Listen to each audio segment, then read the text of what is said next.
Hey guys, welcome to On My Shelf. Today I'm talking about a fascinating book that highlights how technology is changing us. The Shallows, What the Internet is Doing to Our Brains by Nicholas Carr is a book about the science behind how the internet changes us.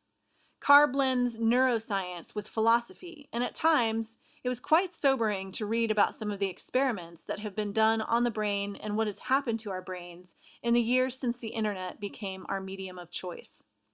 In a nutshell, what the internet is doing to our brains is fragmenting our concentration, rewiring our neurons so that we know a lot, but we don't know it very deeply, and diminishing our capacity to grow in empathy, making us instead become a bit more machine-like. Carr celebrates the advances that the internet has brought about, but also cautions that in a society where people rely on the internet for information, entertainment, and work, in essence a heavily internet-connected way of life, we could be losing some of what makes us most human, including our creativity, our compassion, and our memory. Here are a couple of selections from the book, and I'm quoting. Every tool imposes limitations, even as it opens possibilities. The more we use it, the more we mold ourselves to its form and function. That explains why, after working with a word processor for a time, I began to lose facility for writing and editing in longhand. The price we pay to assume technology's power is alienation. The toll can be particularly high with our intellectual technologies. The tolls on the mind amplify and in turn numb the most intimate, the most human of our natural capacities, those for reason, perception, memory, and emotion. Carr doesn't tell you what to do about this. You have to figure it out for yourself. Husband and I are currently having conversations about it. Honestly, I would like someone to tell me what to do, but part of Carr's point in writing his book is to show that as people become more dependent on technologies, they are also losing more of their ability to think creatively and outside the box, and to make difficult decisions.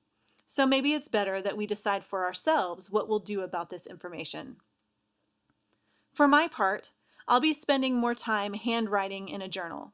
I already practice this for at least an hour a day, but it's worth it to extend that time. Even if it takes me longer to do it, I'd rather keep my brain firing as creatively and compassionately as I possibly can. I'll be much more intentional about the time I spend on my computer and the internet. Reading books, too, helps us maintain our brain connections for memory, by the way. On another note, this book took me a while to read.